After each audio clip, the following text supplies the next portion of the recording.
Hi everybody, my name's Eli. I'm Jason.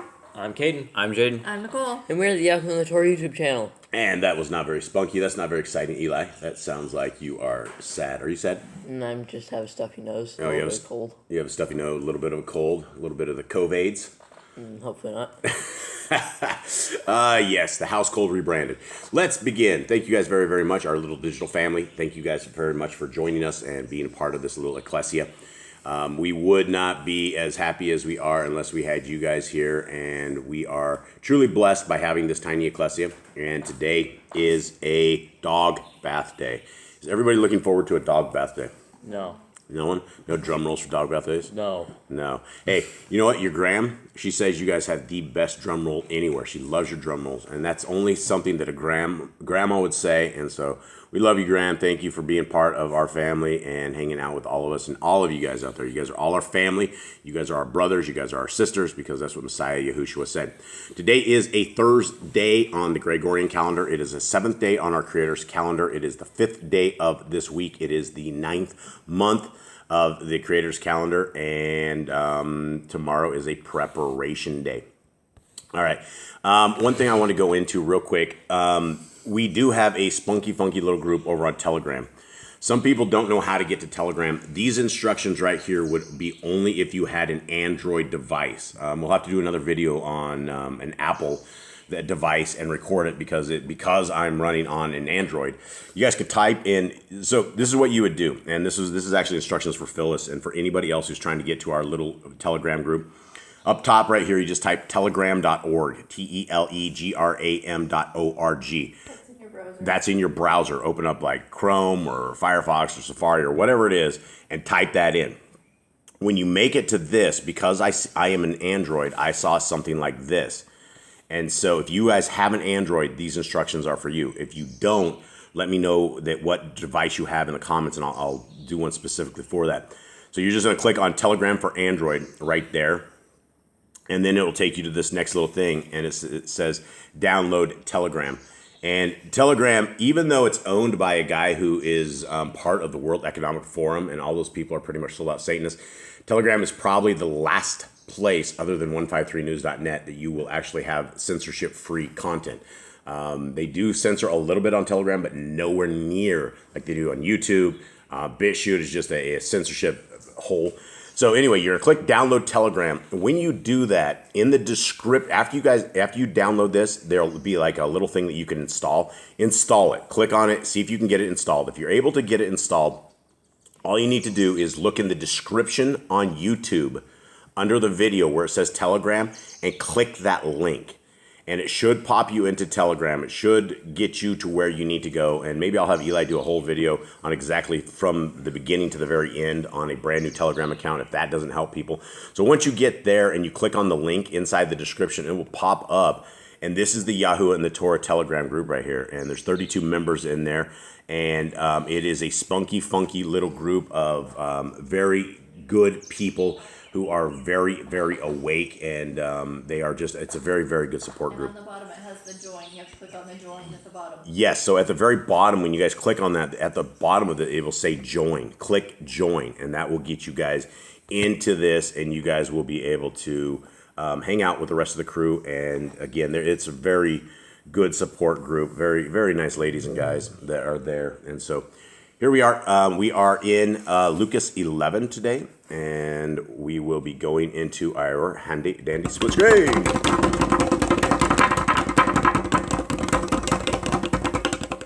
We got it. Behold. Thank you. Thank you. Thank you. Thank you. Thank you, everyone. Thank you. All right, here we go.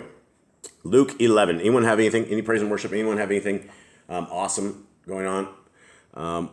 I am thankful for the family that Yah has provided to me. Not just this immediate family, but my family of you guys that are out there, all our friends and family. We've met people that we literally consider brothers and sisters and family.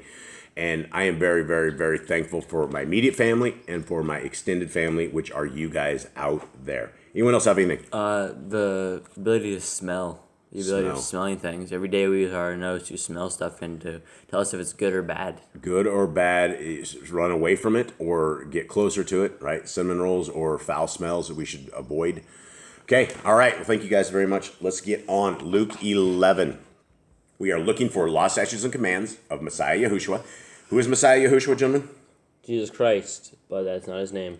And who is he? Go on. He is the Messiah. He is the Son of the Most High, and he was our Melchizedek priest. Okay, and as a family, or I guess as individuals, what do you guys believe about the Torah? What is the Torah, and what are we doing right here? I believe the Torah is good for all generations, and I believe that the Messiah was here to basically absolve us of our sins, but not do away with the Torah.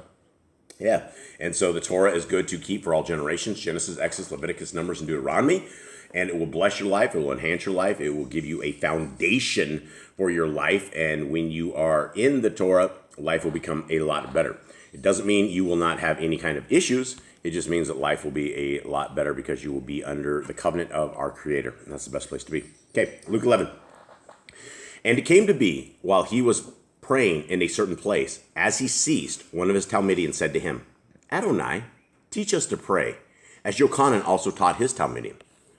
And he said to them, okay, first of all, do we know what prayer John taught his Talmudim? We have no idea. We never get anything. It's a mystery. It is a mystery. That would be very interesting to know how Yochanan taught his people to pray. Probably similar to what Yahushua was saying. Yeah. And he said to them, when you pray, say, Our Father in the Shemaim, let your name be Kodesh. Let your reign come. Let your desire be done on earth as it is in the Shemaim. Okay, what do we make of this right here? He's talking to the Father. He's like, that's how to open up to the prayer. You say, Our Father. Yeah, and does it say, Our Father in the Shemaim, let your rapture happen? Our Father in heaven, let your rapture be fast? It doesn't say anything about a rapture or anything like that. It says, let your reign come. What does the reign of Elohim look like? Well, it's a kingdom where he is ruling over the land, and there is... Who is ruling over the land? Yahushua. Okay, and so when he's saying our Father in the Shemaim, and he says, your reign come, is it the Father's reign or is it the Son's reign? Whose reign is this? Technically, if Yahushua's ruling, it is Yahuwah's reign, because Yahushua is doing what his Father has commanded him. Yep. Okay. He continues on. Give us day by day our daily bread, and forgive us our sins, for we also forgive everyone who is indebted to us. And do not lead us into trial, but rescue us from the wicked one. And he said to them, which of you shall have a friend, and go to him at midnight and say to him, Friend, lend me 3 loaves, since a friend of mine has come to me on his journey, and I have naught to put before him? Then the one inside answering says, Do not trouble me. The door is already locked, and my children with me are in bed. I am able to get up and give to you. So You should be unable. I am unable. What did it say? Oh, I am unable. Did I say I am able? I'm able. Okay, yeah, that's my bad. I am unable to get up and give it to you. What kind of friend is this? I don't think that's a friend. A friend should be there at all times. When you need a friend should be able to help you. What's with the door being locked? Are we talking like some sort of like... They have locking mechanisms of some sort. Well, I mean, Probably how hard is it to lock and unlock a door? I don't know. Well, this is laziness. This is like peak laziness. Well, it could be back in the days. I mean, they Could could be have like a like... bunch of like wood. Could have wood over there. Or could do giant metal bars. We know they didn't have the power drills and they couldn't screw something into the wall, so it wasn't something permanent. I think it was something you probably slid or something in front of the door.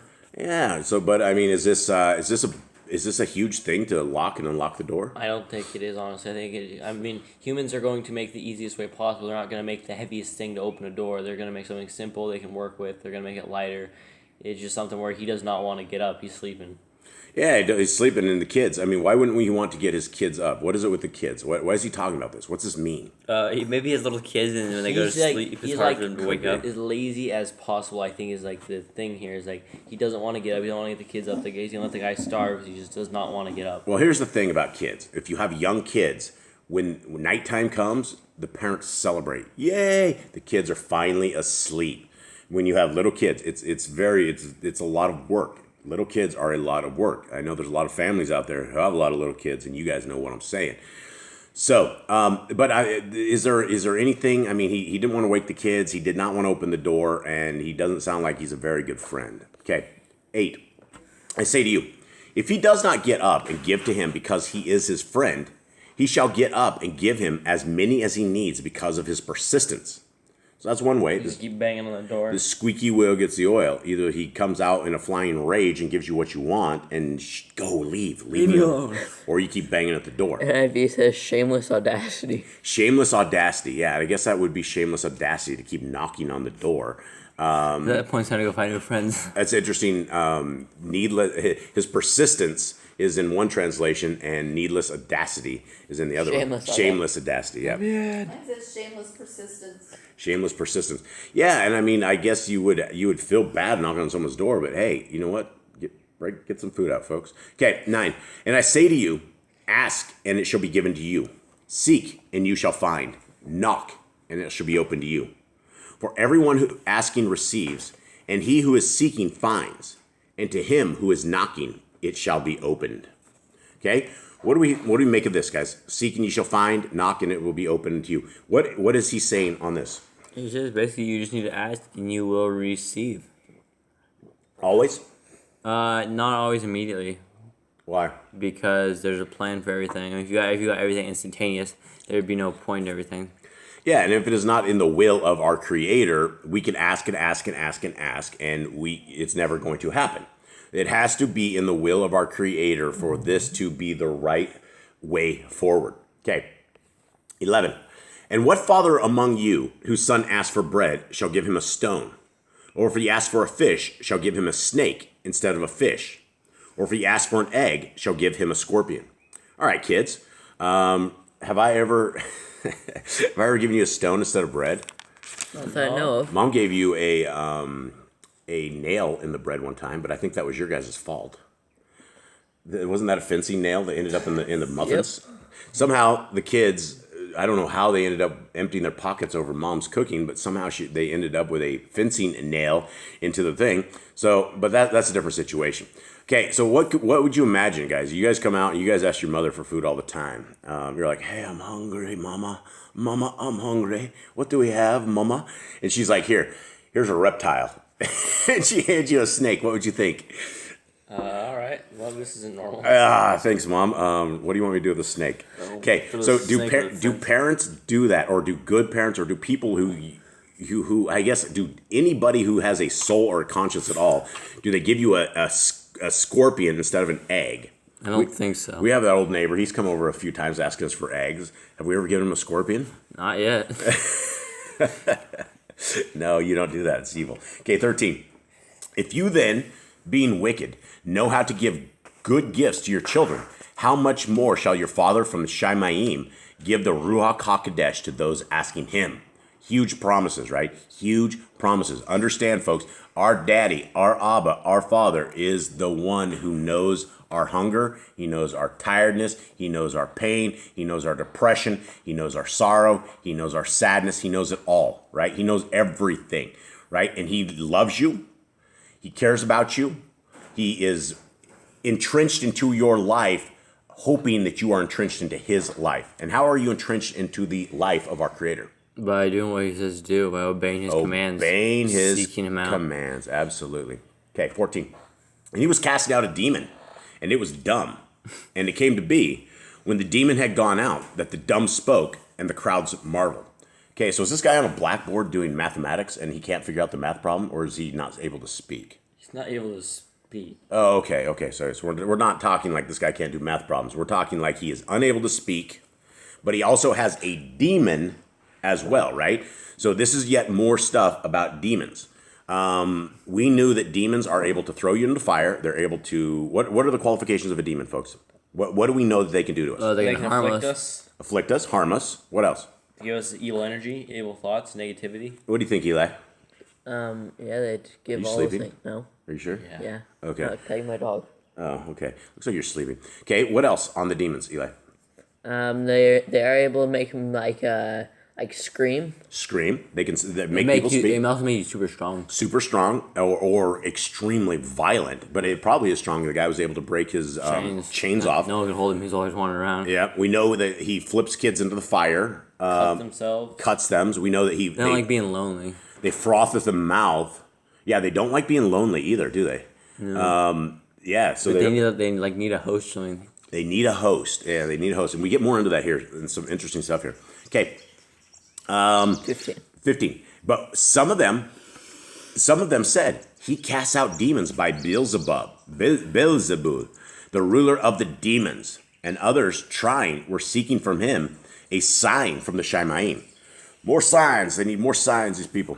And he, knowing their thoughts, said to them, every reign divided against itself is laid waste, and a house against a house falls. So do you think Yahushua was able to read their minds, like some sort of like psychic ability, or was he just knew what they were thinking? Well, that is a very interesting thought, because we can, as human beings, that is the power of our Creator, is face motions, stuff like emotions on our face. I could tell how your mom is feeling simply by watching her. Just look across the room. I can see all of that, right? And so we can obviously figure out how bad humans have it, or the demeanor of people, or how broken they are by simple observations. But I believe that Messiah Yahushua was able to hear them. There's several times when he started up conversations with them, and it's like he knew what they were thinking, or Yah provided their thoughts to him, or something of the sort. I wonder how many times that just freaked him out. It just really unnerved them.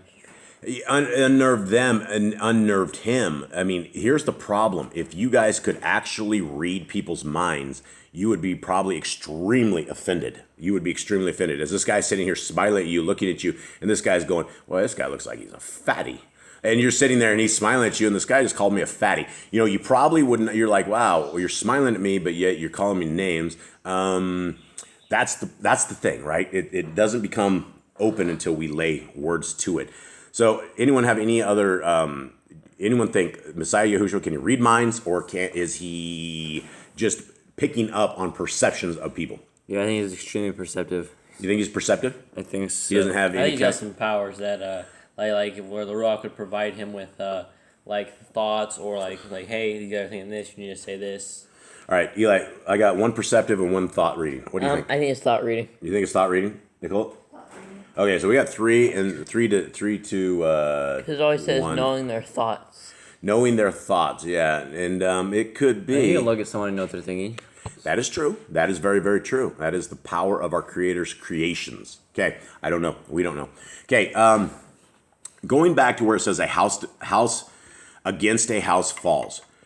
Does this happen in our house?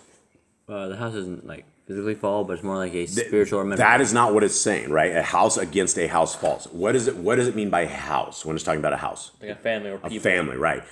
Does a house against a house fall, or do we thrive as a family? We fall. What happens when we're divided against ourselves? What begins the fall of the house here in our house? I think it starts with like arguing and contention, and it just goes on, and eventually it ends up where everybody has a bad attitude and everybody really doesn't want to be picked on. Because what I've noticed a lot is that as brothers, you guys will, I don't know what's the word, crucify each other, where you would not do that to people outside of your own brotherhood. And when we start going down that road of you guys bickering and getting on each other's nerves, the house gets wild for a while, and we have to stop it, and we have to get everybody back on track. And I truly believe what he says: a house divided against itself will fall, and that is exactly a very good message. 18. So if Satan also is divided against himself, how shall his reign stand? Because you say, I cast out demons by Beelzebul. Now, if I cast out demons by Beelzebul, by whom do your sons cast them out? Because of this, they shall be your judges. Okay, what is he saying here? Well, so basically he's saying these people are going to be judged by the demons. Judged by the demons, or judged by the kids? I mean, it says, now if I cast out demons by Beelzebub, by whom do your sons cast them out? He's talking about their sons. So basically, because he's saying that he's from Yahuwah, he's like, if you guys say since I'm from Yahuwah, and you guys say you're from Yahuwah, who are you guys casting the demons out with? Are you guys with Beelzebub as well? Is what he's asking. Yeah, because of this, they shall be your judges. And so, is it the demons being the judges, or their sons being their judges? I think their sons. I think the sons are casting him out with Yahuwah as well. So I think it's the sons will be the judges. The sons are more righteous, and the parents don't die for the sons. sin, and the sons don't die for the parents' sins. Yeah, 20. But if I cast out demons by the finger of Elohim, then the reign of Elohim has come upon you. When a strong man, having been well armed, watches over his own court, his possessions are in peace. But when a stronger than he comes upon him and overcomes him, he takes from him all his armor in which he trusted and divides his booty. He who is not with me is against me, and he who does not gather with me scatters. Okay, what is this saying? He who is not with me is against me, and he who does not gather with me scatters. Basically, if you're not winning souls with Yahushua, you're basically setting people astray. If you're not with him, you're against him. You can't say, I'm not for God, or I'm not with Satan or anything. I'm in the middle right now. I don't believe there's on and off. There is no middle ground, no matter how you want to play it, because in the end of the day, the middle ground, Yahushua's going to say, I never knew you were with Satan all along, even though you didn't want to be. You were with Satan because you didn't accept me. Yeah, absolutely. Okay, 24. When the unclean spirit goes out of a man, he goes through dry places, seeking rest. And finding none, he says, I shall return to my house from which I came. And when he comes, he finds it swept and decorated. Then he goes and takes with him 7 other spirits, more wicked than himself. And they enter and dwell there. And the last of that man becomes worse than the first. Okay? We've talked about this before, but this is more the qualifications of what demons are and what they do. And a lot of people do not understand the spiritual warfare that we are all under, that a demon can literally leave and go, get a whole bunch of other spirits and bring them back into you. And this is scary things that everybody needs to understand, is that we are prone to demon possession. Without the Ruach HaKodesh, without the Torah, without the faith of Messiah Yahushua, we are completely prone to demons. And even then, I believe that we can slip, and I do believe that they will fight us, they will get on us, they will work for depression, they will work for all of this stuff. And it feels like one demon's, I don't know, it feels like they bring back a whole pile of them and things are worse. Okay, 27. And it came to be, as he was saying this, a certain woman from the crowd raised her voice and said to him, Baruch is the womb that bore you, and the breasts which you nursed on. But he said, Baruch rather are those hearing the word of Yahuwah and keeping it. Wow. So somebody just says that Messiah Yahushua's mother is the bomb, right? And this is something for the Catholic religion, because the Catholics will actually pray to Mary, and that is their intercessory for prayer. They pray to Mary that Mary will go take their message to Messiah Yahushua, or take the message to Yah, when in this same chapter it tells us how to pray. Our Father who art in heaven. So what do you think? I mean, listen to this. He says, Baruch are those, blessed rather are those hearing the word of Yahuwah and keeping it. What does keeping the word of Yahuwah mean? Well, it's not the prophets. We can't keep the words of the prophets. We can remember them, but we can't do them. We can't do what the kings did. So it's got to be the Torah. That is what we can keep. That is what we can do. Yeah, and it says those who are hearing the word of Yahuwah. The word of Yahuwah is what, folks? The Torah. The Torah. And keeping it. And keeping it. That's what Messiah Yahushua says. So if you are a Christian and your job is, your religion is that you're supposed to be a follower of Christ, our Messiah says that you should be keeping the Torah. That means you should be obeying it. Obedience should be what you are doing. And while the crowds were thronging, he began to say, this generation is wicked. It seeks a sign, and no sign shall be given it except the sign of Jonah, the Nabi. For as Jonah became a sign to the Ninevites, so also the Ben of Adam shall be to this generation. The sovereignness of the south shall rise up in the judgment with the men of this generation and shall condemn them. For she came from the ends of the earth to hear the wisdom of Shalomah, and look, a greater than Shalomah is here. The men of Nineveh shall rise up in the judgment with this generation and condemn it, for they repented at the preaching of Jonah. And look, a greater than Jonah is here. And no one, when he has lit a lamp, puts it in a hidden place or under a basket, but on a lampstand, that those who come in shall see the light. The lamp of the body is the eye. Therefore, when your eye is good, all your body also is enlightened. But when your eye is evil, your body also is darkened. See to it, therefore, that the light which is in you is not darkness. Okay, I want to touch on this, and I would like to say that I believe there are major things that we can see that we cannot undo that will rip our soul to shreds. It is probably not a reason for damnation, but it is a thing that you can get off on the track. And if you are into things such as pornography, if you are into pornography, you're taking your eyes and you are destroying your soul. It takes 5 seconds at looking at a naked being and you are plagued for your life. You are plagued for your entire being. You will never undo the vision that you can see. Even if you don't remember it 5 minutes afterwards, it is implanted in your brain. It is implanted in your mind, and it will replay in your mind. When you guys are looking at pornography, you are destroying the mate and the soulmate that you should have for life. When you find a woman or you find a man and you have partaken in pornography, you have destroyed your chances at a great marriage. You have seen stuff and you've looked at stuff that is not real. It is not reality. These people that are in pornography are ridden with diseases. They're ridden with sexual desires of evil, horrible sins. These people are on their way to hell. And when you partake in this, you are ruining your soul. So make sure that you see to it, therefore, the light which is in you is not darkness. Pornography is darkness. 36, if then all your body is enlightened, having no part of dark, all shall be enlightened, as when the bright shining of a lamp gives you light. But I will also say that if then your body is darkened, having no part of the light, everything you have will be darkened. And so when you guys are partaking in things of that, and pornography is only one. There's many, many, many other things that will destroy you, and it only takes one, which is why if you guys are, whoever's listening to this, if you are young and you are going out in this real world, dress, put your clothes completely on. Don't look like the world. Don't smell like the world. Don't be a looking like a whore like the rest of the world. Everyone, men and women, that you guys need to dress up and keep your clothes on, and do not let others keep looking at that.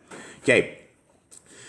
As he spoke, a certain Pharisee asked him to dine with him. So he went in and sat down to eat.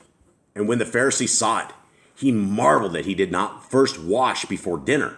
Okay, the Pharisee was the guy, these guys had ritualistic washing of the hands, right? They have special sinks. The Jews have special sinks, and you go and you put your hands in the water one time, and you have a cup on the left side, you have a cup on the right side, you can do a whole bunch of ceremonial stuff, and you wash it like 5 or 6 times before you ever walk in, and you touch something that's dirty, and you've just got your hands dirty again. So Messiah Yahushua did not wash his hands. We're in good company, folks. Okay, and the add-on said to him, now you Pharisees make the outside of the cup and dish clean, but your inward part is filled with greed and wickedness. Mindless ones. Did not he who made the outside make the inside also? Why do you think you said they're filled with greed?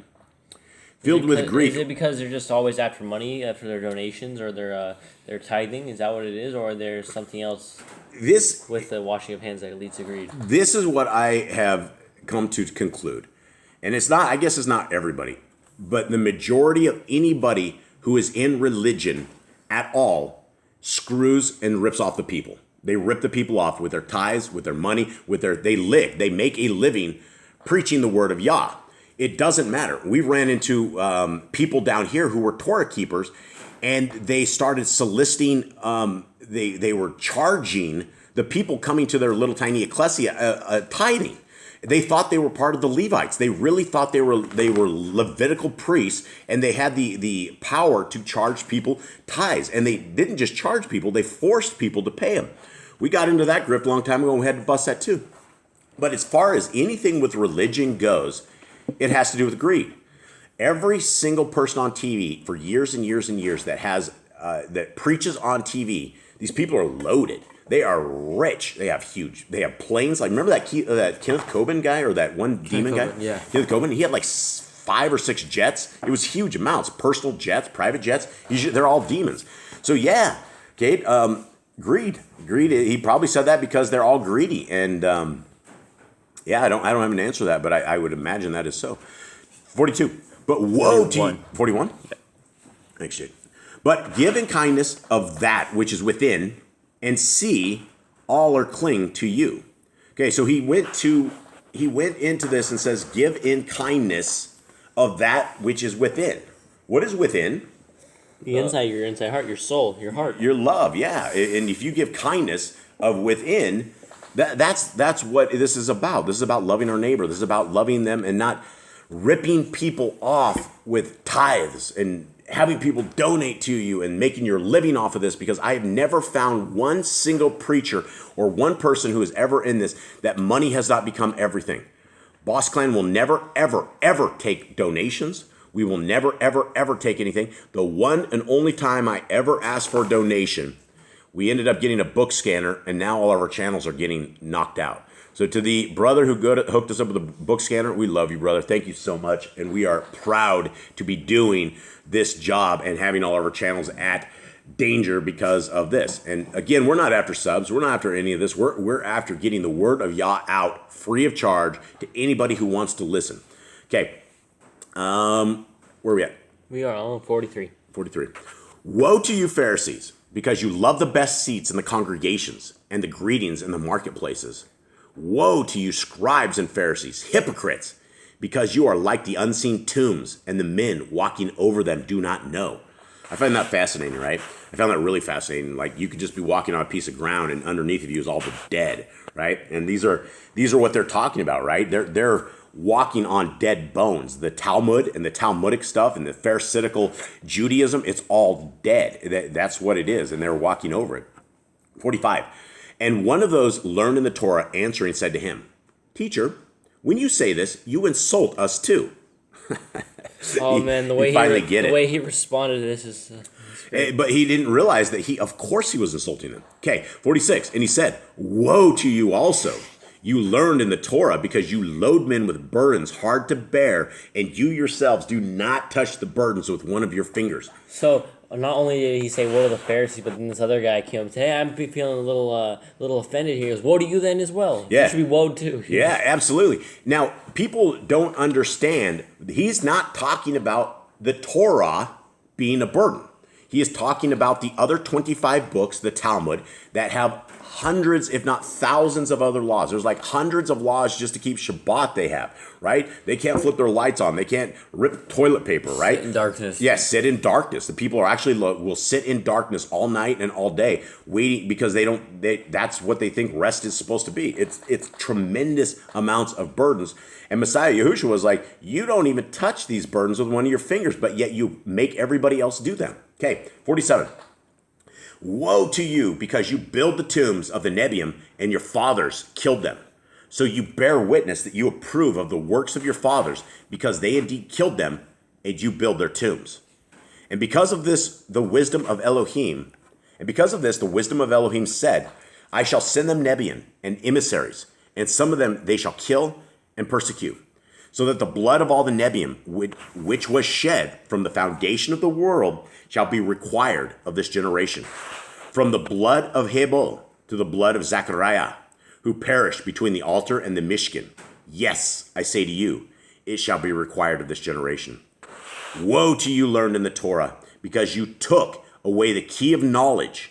You did not enter in yourselves, and those who were entering in you hindered. Wow. So Stop others from learning the Torah. yeah. It's like the Talmud. If anybody tries to learn the Torah that is outside of Judaism, they will kill them. That is literally their law, is to kill that person. Yep, and that's why I think the Jews are we'll just let them be okay with the 10 Commandments, but they can't have the rest of the Torah, because that's only for the special people. Well, my friends, you guys are the special people, because you guys are able to have your eyes open and your ears open. And so, 53. And as he was saying this to them, the scribes and the Pharisees began to oppose him fiercely and draw him out on many subjects, watching him and seeking to catch somewhat from his mouth so as to accuse him. So there's a lot of other subjects we didn't get. We probably never got. Yeah, we don't get a lot of this stuff. Fortunately, we get a whole bunch of writings of Brother Shaul, and Brother Shaul's writings aren't so great compared to the rest of this stuff. And I'm not discounting Brother Shaul's writings, but the guy writes very badly, very, very badly. And so a lot of people are led astray. A lot of people have been duped. A lot of people think the laws of Yah are no more and that they can do whatever they want because it's just too hard to keep these laws. And I will tell you firsthand, the laws of Yah are easy to keep, very, very super simple. Unless you're an evil person, then it might be very hard. Okay, anyone else have anything? Tonight is Youth for Yah. Youth for Yah tonight. The final one. Final chapter. Final one. This is the grand finale. Final chapter for Proverbs, and this is a great chapter for women and girls. Women and girls, but it's presented by some boys. Yeah. So are you going to be able to present this right? I think so. Yeah, guest star. You need a guest star? Mom refuses. She's too shy. It took me 20 years to even get her on camera to begin with, and now it's like I get her every once in a while. She'll squeak on the thing, but she really isn't going to be leading a charge by any means. So I guess you guys are on your own. And I think hopefully the Grand will be there to join us. Hopefully the Grand, yeah. Yeah, she can join us with that one. Yeah. So all right, guys, that is it. Thank you guys very, very much. Much love to everybody out there, and we will see you again. All right, Shalom. Shalom.